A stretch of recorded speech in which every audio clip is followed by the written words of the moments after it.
winter instead of summer, but did you know summer heat wears out tires more quickly? That's right. These hot days on that hot road, wearing your tires out quickly. Tire Depot in Bristol is celebrating 25 years. Central Connecticut's #1 homegrown tire source, friendly expert service. My buddy Tony Perrone and his team of experts will get you going quickly. Cooper, Michelin, BF Goodrich, Hankook, they always have specials going on over there. Don't sleep on your most important safety feature, your tires. Tire Depot just off Route 6 in Bristol behind Bedding Barn, or go to tiredepotct.com. We're going to change the question since Ozzy Osbourne passed away today. Favorite thing about Ozzy Osbourne? I mean, obviously, man. Nick is a lot younger than us. He's 25, and he basically... He doesn't know. He had a comeback with the Osbournes, and it was on MTV. He's had several comebacks, yeah. I would say. I think 4 comebacks completely. Yeah, I mean, my favorite thing, honestly, is the fact that my wife at her high school was taught by Randy Rhoads' parents music. What? Yeah, I know. So what? His guitarist, Randy Rhoads. Does she even know who he is? Oh, absolutely. Absolutely. And parents are still alive. So they taught at her school in high school here in Connecticut. Dude. I know. They're from Connecticut. But no, my favorite thing about Ozzy is, going back to when, he was supposed to be the Prince of Darkness and all, he is the most likable fellow I think I've ever listened to in my life. He is one of the most peaceful, nice men that, it's almost like Sharon Osbourne, bossed him around. And he was kind of like, it was all a front.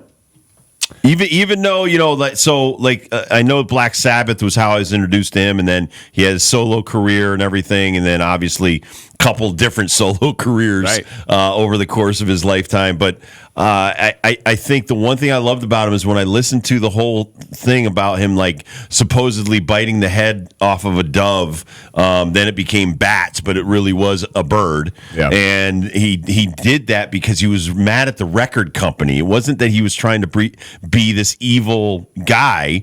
He was angry, and then it just kind of exploded into this story about he's the Prince of Darkness, but he wasn't. He was a very likable guy. This is going to be crazy too, because the first thing that hits me in my head is the man's smile. Yeah. He just had a smile, I thought. When his mouth is wide open, he's staring at happy. You, maybe with some dove blood running down his cheek. That smile. Even the last couple of years with Parkinson's, still trying to walk and still trying. I know how badly it destroyed Dave Parker and his physique, because he was 6'6", 270, and Dave Parker just passed away from Parkinson's a month before he was going to go into the Baseball Hall of Fame. But Ozzy couldn't walk very well on his own, and so they brought out this giant throne-like chair for him at his final performance on July 5th. And I just think that he loved his fans. He loved his fan base. I mean, I think I saw his farewell tour in 2013. And I think I saw it in 2003. I think I've seen. Listen, and I go back to the 90s with the Rolling Stones, their final tour. And they've had 15 final tours. So I just, to me, like you said, you nailed it. It's his smile. The guy smile. For being supposed to be so evil and making people commit suicide and all this, I don't believe any of that stuff. Because if you look back at his history, they based the name of the band off of a movie called Black Sabbath.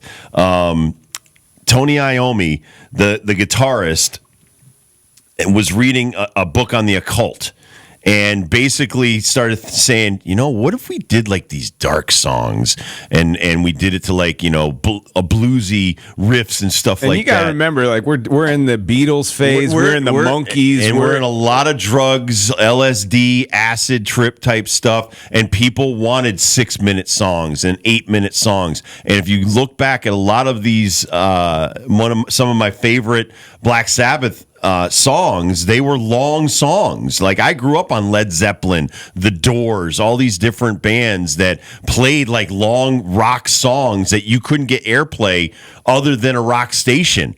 because they would be like, I was just listening to a rock station the other day. They played an 8-minute Ozzy Osbourne song. And the guy's like, yeah, you get to take a pee break. You can go out, maybe eat a sandwich, come back, and the song's still on. And it's like Stairway to Heaven from Zeppelin. So these guys that were coming from England did this stuff because they knew it would sell. And that's going back to Iron Maiden, a lot of these groups, getting darker. Judas Priest was the thing of the day in the 60s. The thing for Ozzy, man, you can't deny, the voice is so unique. Oh, my God. There's not another voice that will sound like that. Like the guy from Greta Van Fleet reminds me of sounding like a Robert Plant all the time. Absolutely. Val Kilmer, I think, nails Jim Morrison. Yeah, absolutely. For Ryan Johnson to do Bon Scott at AC/DC for so long, that's great. But I don't think there is another person out there that can nail, sound like, or even come close to what Ozzy Osbourne's vocals were. No, and I just think when you're, it's a rough life, man. These guys, you see what it does to them over the years. I mean, 76, he looked like he was 96 at the end. So he looked like he was 96 when I saw him at Ozfest in 2002, bro. Like, he is.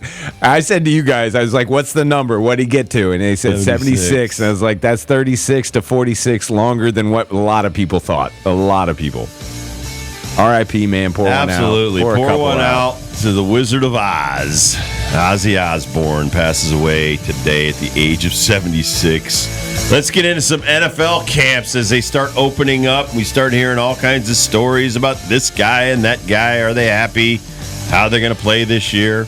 Your Bengals are a lot of fun. Oh, my God. Yeah. Wow. We'll talk about that, too, when we come back.